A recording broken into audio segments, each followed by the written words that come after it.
जय श्री कृष्णा। राधे राधे। भगतजनों, आप सभी का हमारे YouTube चैनल श्री कृष्ण दीवानी में हार्दिक स्वागत है। आज मैं आप सबके समक्ष माँ अन्नपूर्णा की व्रत कथा, व्रत की विधि और आरती प्रस्तुत कर रही हूँ। आप लोगों से एक रिक्वेस्ट है, यदि आपको यह सब पसंद आए, आपके लिए उपयोगी रहे, तो इस वीडियो को आप अवश्य ही लाइक करिए और कमेंट बॉक्स में माँ अन्नपूर्णा की जय लिखिएगा। संपूर्ण जगत शिव शक्ति स्वरूप है और उसमें शिव विश्वेश्वर हैं और शक्ति पार्वती हैं। सृष्टि काल में पार्वती को माया कहते हैं और पालन के समय वही अन्नपूर्णा नाम से विख्यात हैं और संहार काल के समय वही कालरात्रि हैं। सृष्टि काल में पालन करने वाली अन्नपूर्णा का व्रत अन्न, धन और संतान को देने वाला है। अतः अन्न, धन, ऐश्वर्य, आरोग्य एवं संतान की कामना करने वाली स्त्री पुरुषों को अन्नपूर्णा माता का यह व्रत विधि पूर्वक करना चाहिए। माँ अन्नपूर्णा का व्रत वर्ष में एक बार मार्गशीर्ष मास की कृष्ण पक्ष की पंचमी से प्रारंभ होता है। व्रत करने वाला स्नान आदि से निवृत्त होकर स्वच्छ वस्त्र धारण कर ले। तत्पश्चात पूजन की सामग्री रखकर रेशमी अथवा साधारण सूत का डोरा लेकर उसमें 17 गांठें लगाएं। लाल फूल, चंदन आदि से पूजन करके डोरे को अन्नपूर्णा के चित्र के निकट रखकर माँ भगवती की गंध अक्षत आदि से पूजा करें तथा 17 हरे धान के चावल लेकर भगवती अन्नपूर्णा की प्रार्थना करें और कहें, हे अन्न देने वाली माता अन्नपूर्णा, मुझे पशु, पुत्र, यश तथा लक्ष्मी दो तथा आयु, आरोग्य एवं ऐश्वर्य प्रदान करो। हे देवी, आपको नमस्कार है। इस प्रकार प्रार्थना करके पुरुष सीधे हाथ में तथा स्त्री अपने बाएं हाथ के मूल अर्थात कलाई में डोरे को धारण करके अत्यंत स्वस्थ चित्त से इस कथा को सुने। इस प्रकार 16 दिन तक उपवास रखकर डोरे की पूजा करके कथा सुननी चाहिए। यदि 16 दिन तक उपवास संभव न हो सके तो एक दिन का उपवास कर सकते हैं और यदि एक दिन का भी उपवास करने में असमर्थ हो तो केवल कथा कहकर प्रसाद ले लें। प्रतिदिन निराहार रहकर इस कथा को ही कह लें। यदि कोई सुनने वाला न मिले तो पीपल का पत्ता रखकर सुपारी, ग्वारपाठा वृक्ष, इसमें से ही किसी को सामने रखकर दीपक को साक्षी करके सूर्य, गाय, तुलसी या महादेव, इनमें किसी को भी यह कथा सुना दें। बिना इस कथा को सुनाए अपने मुंह में एक भी दाना न डालें। यदि मुख में कुछ पड़ जाए तो फिर एक दिन का उपवास रख लें। 16 दिन तक उपवास रखकर इस कथा को सुनने के पश्चात 17वें दिन अर्थात मार्गशीर्ष मास की शुक्ल पक्ष की षष्ठी को व्रत करने वाला सफेद वस्त्र धारण करके पूजा गृह में स्थित होकर धान की बाल का कल्प वृक्ष बनावे और उसके नीचे माँ भगवती अन्नपूर्णा की लाल मूर्ति रतन के सिंहासन पर स्थापित कर दे। उस मूर्ति के बाईं ओर अन्न से भरा हुआ एक पात्र तथा दाहिने हाथ दुर्वी अर्थात कलछुल रखे।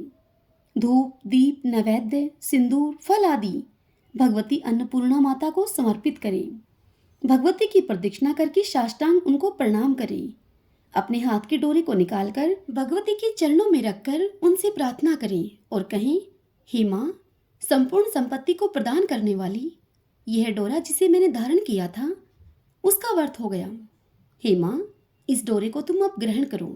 हे माँ, तुम तो तीनों लोकों का पालन करने वाली हो और मैं तुम्हारी दास हूँ। अतः हे माँ, तुम मुझे श्रेष्ठ वर प्रदान करो और मेरी रक्षा करो। उसके पश्चात अन्नपूर्णा माता की कथा को सुने, गुरु की प्रदक्षिणा करें। 17 पात्रों में बिना नमक का पकवान रखकर ब्राह्मणों को दान में दें। सुहागन स्त्रियों को भोजन कराएं। उसके पश्चात रात्रि में स्वयं भी बिना नमक का भोजन करें तथा माँ भगवती का गुणगान करें। पृथ्वी पर साष्टांग प्रणाम करके भगवती से प्रार्थना करें और फिर विसर्जन कर दें और कहें, हे माँ, हमारा पूरा परिवार आपका सेवक है। हे माँ, हमको तुम्हारे चरण कमल के अतिरिक्त और कोई सहारा नहीं है। हे माँ, हमारे अपराधों को आप क्षमा करो और मेरे परिवार पर नित्य आप कृपा दृष्टि रखो। कल्प वृक्ष बनाए गए धान के बालों का उपयोग बीज आदि के लिए करें अथवा स्वयं भोजन करें, पर दूसरों को कदापि न दें। आइए अब हम सब अन्नपूर्णा माता के व्रत की कथा को सुनते हैं। सब बोलिए माँ अन्नपूर्णा की जय। काशी के निवासी धनंजय की पत्नी का नाम सुलक्षणा था। सुलक्षणा को सभी सुख प्राप्त थे, केवल निर्धनता ही उसके दुख का एकमात्र कारण थी। यह दुख उसे हर समय सताता रहता था। एक दिन सुलक्षणा अपने पति से बोली, स्वामी, आप कुछ उद्यम करो तो काम बने। इस प्रकार कब तक काम चलेगा? सुलक्षणा की यह बात धनंजय के मन में बैठ गई और वह उसी दिन विश्वनाथ शंकर को प्रसन्न करने के लिए पूजा में बैठ गया और कहने लगा, हे देवादिदेव विश्वेश्वर, मुझे पूजा पाठ कुछ नहीं आता, केवल तुम्हारे भरोसे यहाँ बैठा हूँ। इतनी विनती करके धनंजय 2-3 दिन तक भूखा और प्यासा वहीं पर बैठा रहा। यह देखकर भगवान शंकर ने उसके कान में अन्नपूर्णा, अन्नपूर्णा, अन्नपूर्णा इस प्रकार 3 बार कहा। यह कौन क्या कह गया? इसी सोच में धनंजय अभी पड़ा था कि एकाएक मंदिर से आते ब्राह्मणों को देखकर वह पूछने लगा, पंडित जी, अन्नपूर्णा कौन है? तब ब्राह्मणों ने कहा कि तू अन्न छोड़कर बैठा है, सो तुझे अन्न की ही बात सूझती है। तू घर जा, घर जाकर अन्न ग्रहण कर ले। धनंजय फिर घर आ गया। स्त्री से उसने यह सारी बात कही। तब धनंजय की पत्नी सुलक्षणा उससे बोली, हे नाथ, आप चिंता मत करिए, स्वयं शंकर भगवान ने आपको यह मंत्र दिया है, वे स्वयं ही इसका खुलासा करेंगे। आप फिर जाकर उनकी आराधना करो। धनंजय फिर जैसे का तैसा पूजा पाठ में जाकर बैठ गया। रात्रि में शंकर जी ने आज्ञा दी कि तू पूर्व दिशा में चला जा। तब वह अन्नपूर्णा का नाम जपता जाता और रास्ते में फल खाता हुआ झरनों का पानी पीता जाता। इस प्रकार कितने ही दिनों तक यही चलता गया। वहां उसे चांदी सी चमकती हुई वन की शोभा देखने में आई, सुंदर सरोवर देखने में आया। उसके किनारे कितनी ही अप्सराएं झुंड बनाए बैठी थी। एक कथा कहती थी और बाकी सब माँ अन्नपूर्णा, माँ अन्नपूर्णा इस प्रकार बार बार कहती थी। अगहन मास की उजियाली रात्रि थी और आज से ही व्रत का आरंभ था। जिस शब्द की खोज करने के लिए धनंजय निकला था वह उसे वहां सुनने को मिला। धनंजय ने उनके पास जाकर उनसे पूछा, हे देवियों, आप यह क्या करती हो? तब उन सब ने कहा कि हम माता अन्नपूर्णा का व्रत करती हैं। इस पर धनंजय ने फिर से उनसे पूछा, इस व्रत को करने से क्या होता है? यह किसी ने किया भी है? इसे कब किया जाए? कैसा व्रत है और कैसी इसकी विधि है? मुझसे भी कहो। तब वे कहने लगी, इस व्रत को सब कोई कर सकते हैं। 17 दिन के लिए 17 गांठ का सूत्र लेना चाहिए। 17 दिन यदि न बने तो एक दिन उपवास करें और यह भी न बने तो केवल कथा सुनकर प्रसाद लें। निराहार रहकर कथा कहें। कथा सुनने वाला कोई न मिले तो पीपल के पत्ते को रखकर सुपारी या गुआर पाठा वृक्ष को सामने करके, दीपक को साक्षी करके सूर्य, गाय, तुलसी या महादेव को बिना कथा सुनाए मुख में दाना न डालें। यदि भूल से भी कुछ पड़ जाए तो एक दिवस फिर उपवास करें। व्रत के दिन क्रोध न करें और झूठ भी न बोलें। धनंजय बोला, इस व्रत को करने से क्या होगा? तब वे कहने लगी कि इसके करने से अंधों को नेत्र मिले, भूखों को अन्न मिले, निर्धन के घर धन आए, बांझ को संतान मिले, मूर्ख को विद्या आए और जो जिस कामना से इस व्रत को करे माँ उसकी हर इच्छा पूरी करती हैं। तब वह कहने लगा कि बहनों, मेरे पास धन नहीं है, विद्या नहीं है, मैं तो दुखिया ब्राह्मण हूँ, मुझे इस व्रत का सूत्र दोगी? तब वह बोली, हाँ भाई, तेरा कल्याण हो, तुझे देंगी, ले इस व्रत का मंगलसूत्र ले। तब धनंजय ने इस व्रत को किया। जब धनंजय का व्रत पूरा हुआ तभी सरोवर में से 21 खंड की स्वर्ण सीढ़ी हीरा मोती जड़ी हुई प्रकट हुई। धनंजय जय अन्नपूर्णा कहता जाता था। इस प्रकार कितनी ही सीढ़ियां उतर गया तो धनंजय क्या देखता है कि करोड़ों सूर्यों के समान प्रकाशमान माँ अन्नपूर्णा का मंदिर है। उसके सामने स्वर्ण सिंहासन पर माता अन्नपूर्णा विराजमान है। सामने भिक्षा हेतु भगवान शंकर खड़े हैं। देवांगनाएं चंवर डुलाती हैं। कितनी ही हथियार बांधे पहरा देती हैं। धनंजय दौड़कर कहने लगा, माता, आप तो अंतर्यामिनी हो, मैं आपको अपनी दशा क्या बताऊं? तब माता बोली कि तूने मेरा व्रत किया है, जा तेरा संसार सत्कार करेगा। माता ने धनंजय की जीवा पर बीज मंत्र लिख दिया। अब तो उसके रोम रोम में विद्या प्रकट हो गई। इतने में ही क्या देखता है कि वह काशी विश्वनाथ के मंदिर में खड़ा है। माँ का वरदान लेकर धनंजय अब घर आया। सुलक्षणा से सब बात कही उसने। माता जी की कृपा से उसके घर में संपत्ति अब उमड़ने लगी। छोटा सा घर बहुत बड़ा गिना जाने लगा। जैसे शहद के छत्ते में मक्खियां जमा होती हैं, उसी प्रकार अनेक सगे संबंधी आकर बड़ाई करने लगे। कहने लगे, इतना धन और इतना बड़ा घर, सुंदर संतान नहीं तो इस कमाई का कौन भोग करेगा। सुलक्षणा के संतान नहीं है, इसलिए तुम दूसरा विवाह करो। अनिच्छा होते हुए भी धनंजय को दूसरा विवाह करना पड़ा और सती सुलक्षणा को सोत का दुख उठाना पड़ा। इस प्रकार दिन बीतते चले गए। फिर अघन मास आया। नए बंधन से बंधे पति को सुलक्षणा ने कहलवाया कि व्रत के प्रभाव से हम सुखी हुए हैं, इस कारण यह व्रत छोड़ना नहीं चाहिए। यह माता जी का ही प्रताप है जो हम इतने संपन्न और सुखी हैं।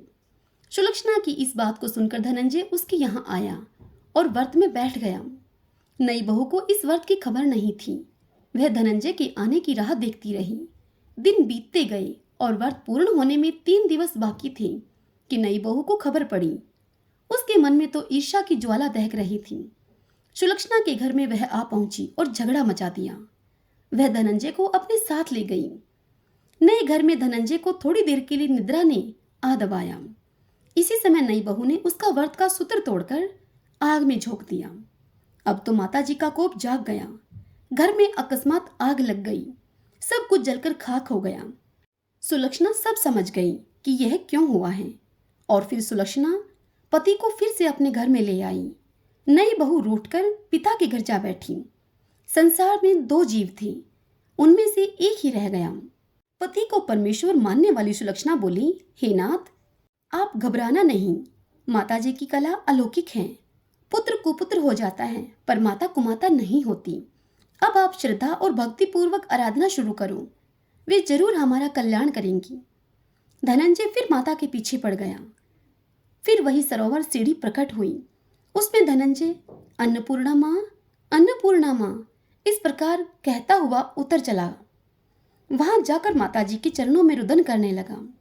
माता जी प्रसन्न होकर उसे बोली, यह मेरी स्वर्ण की मूर्ति ले जा और इसकी पूजा करना, तो फिर सुखी हो जाएगा। जा धनंजय, तुझे मेरा आशीर्वाद है। तेरी स्त्री सुलक्षणा ने श्रद्धा से मेरा व्रत किया है, उसे मैंने पुत्र दिया है। धनंजय ने आंखें खोली। वह खुद को काशी विश्वनाथ के मंदिर में खड़ा पाता है। वहां से फिर उसी प्रकार वह घर को आया। इधर सुलक्षणा के दिन चढ़े और महीने पूरे होते ही पुत्र का जन्म हुआ। गांव में आश्चर्य की लहर दौड़ गई। मानता आने लगी। इसी प्रकार गांव के निसंतान सेठ के पुत्र होने से उसने माता अन्नपूर्णा का सुंदर मंदिर बनवा दिया। उसने माताजी धूमधाम से पधारी, यज्ञ किया और धनंजय को मंदिर के आचार्य का पद दे दिया गया। जीविका के लिए मंदिर की दक्षिणा और रहने के लिए बड़ा सुंदर घर बनवा दिया। धनंजय स्त्री पुत्र के सहित वहां रहने लगा। माता जी की चढ़ोतरी में भरपूर आमंत्रित होने लगी। उधर नई वधू के पिता के घर डाका पड़ गया। डाकू सब लूट ले गए। वे भीख मांगकर अब पेट भरने लगे। लक्षणा ने जब यह सुना तो उन्हें वहां से बुलवा लिया, अलग झार में रख लिया और उनके अन्न वस्त्र का प्रबंध कर दिया। धनंजय, सुलक्षणा और उसका पुत्र माता जी की कृपा से आनंद से रहने लगे। माँ अन्नपूर्णा ने जैसे उनके भंडार भरे वैसे ही सबके भरे। जाकी जैसी भावना ताको वैसा सिद्ध। हंसा मोती चुगत है मुर्दा चौखट गिद्ध। सत्य भावना देव में सकल सिद्धि का मूल। बिना भाव भटकयो फिरे खेवई समय फिजूल। सब बोलिए अन्नपूर्णा माता की जय। जय अन्नपूर्णा माता, जय अन्नपूर्णा माता। ब्रह्मा सनातन देवी शुभ फल की दाता। जय अन्नपूर्णा माता। आरि कुल पदम विनाशिनी जय सेवक त्राता। जग जीवन जगदम्बा हरि हर गुण गाता। जय अन्नपूर्णा माता। सिंह को वाहन साजे कुंडल है साथा। देव वृंद जस गावत नृत्य करत ताथा। जय अन्नपूर्णा माता। सतयुग रूपशील अति सुंदर नाम सती कहलाता। हिमाचल घर जन्मी सखियन संग राता, जय अन्नपूर्णा माता। शुंभ निशुंभ विदारी हिमाचल स्थाता, शस्त्र भुजा तनु धरि के चक्र लियो हाथा, जय अन्नपूर्णा माता। सृष्टि रूप तू ही है जननी शिव संग रंग राता, नंदी भृंगी बिन लही है हाथन मद माता, जय अन्नपूर्णा माता। दीवन अर्ज करत तब चित को लाता, गावत दीदी ताली मन नहीं रंग राता, जय अन्नपूर्णा माता। जो कोई आरती तेरी प्रेम सहित गाता, सदा सुखी नित रहता सुख संपत्ति पाता, जय अन्नपूर्णा माता, जय अन्नपूर्णा माता। सब बोलिए अन्नपूर्णा माता की जय।